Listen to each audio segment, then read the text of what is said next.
आज हम एक कहानी के बिल्कुल बीच में उतरने वाले हैं।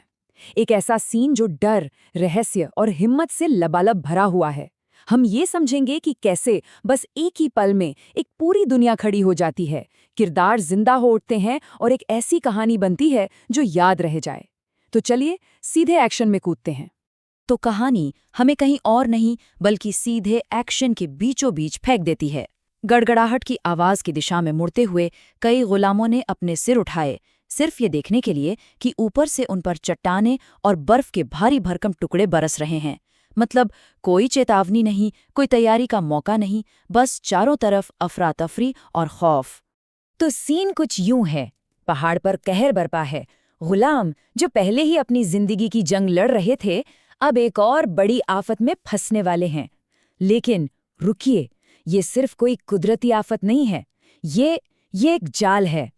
और सब कुछ पलक झपकते ही हो जाता है। आसमान से चट्टाने और बर्फ की बारिश होने लगती है। बचने का कोई रास्ता नहीं, कोई उम्मीद नहीं। चारों तरफ दहशत फैल जाती है।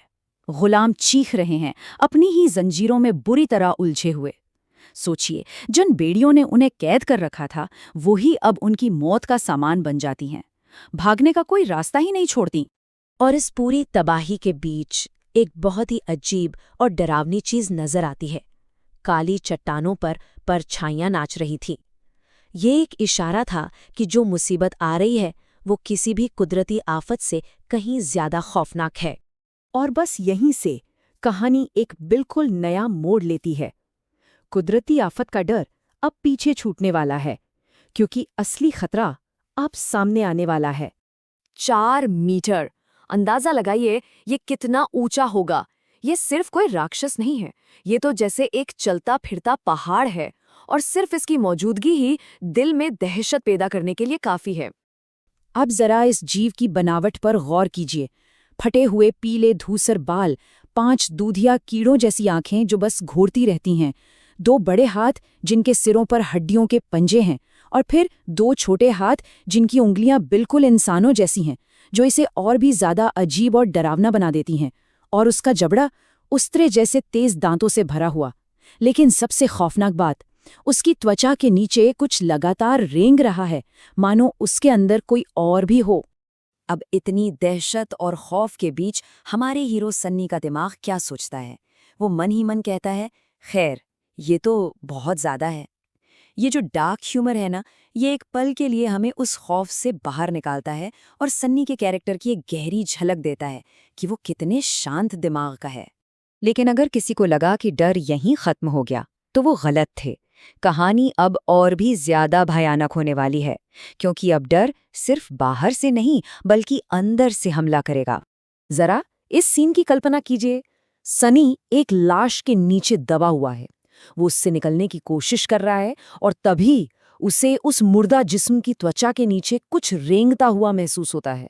बस यहीं से डर एक बिल्कुल नए और खौफनाक लेवल पर पहुंच जाता है। और अब शुरू होता है वो भयानक बदलाव। सबसे पहले त्वचा के नीचे कुछ रेंगता है, फिर अजीब तरह से हड्डियां बढ़ने लगती हैं और त्वचा को फाड़कर कांटों की तरह बाहर निकल आती हैं। मांसपेशियां खुद ब खुद मुड़ने लगती हैं, शरीर एक नया राक्षसी रूप ले लेता है, और आखिर में चेहरा फट जाता है और उसी पुराने मुंह से सुई जैसे दांतों वाला एक नया मुंह पैदा होता है। ये सब इतने सलीके से होता है जैसे कोई तयशुदा प्रक्रिया हो, जो इसे और भी ज्यादा खौफनाक बना देती है। तो ऐसे खौफ का सामना होने पर हमारा हीरो क्या करता है? वो सिर्फ डरकर बैठ नहीं जाता, वो बचने के लिए एक बेहद मुश्किल लेकिन समझदारी से भरी योजना बनाता है। अब कहानी लड़ाई की तरफ बढ़ती है। प्लान का पहला कदम, सनी जंजीर को उस नए म्यूटेंट के कंधों पर लपेट देता है, जिससे उसके हाथ बंध जाते हैं।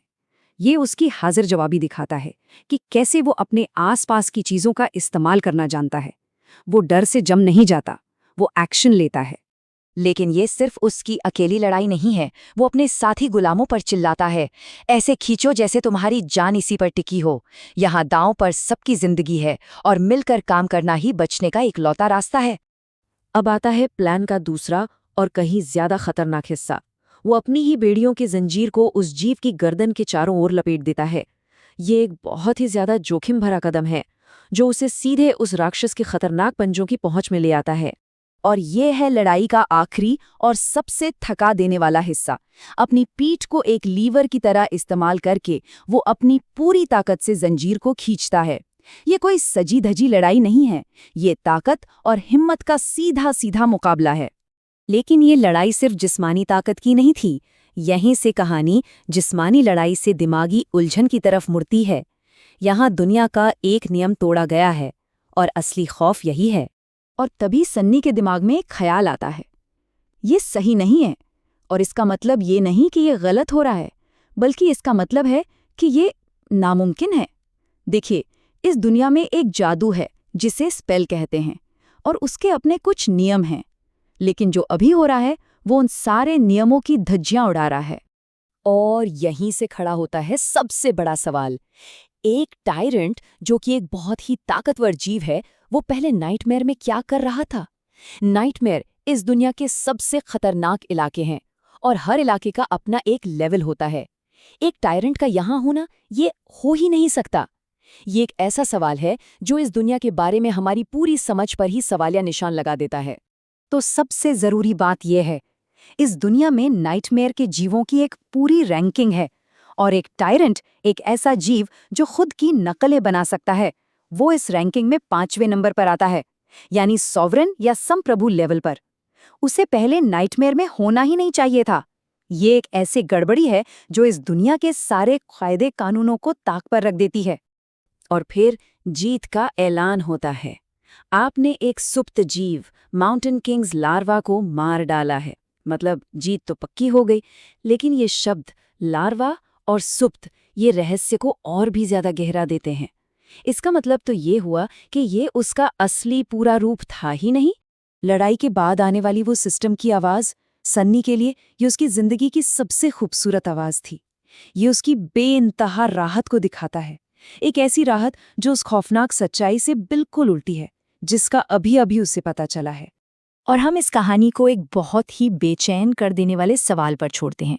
अगर इस दुनिया का एक बुनियादी नियम तोड़ा जा सकता है, तो फिर और कौन कौन से दुस्वप्न हकीकत बन सकते हैं?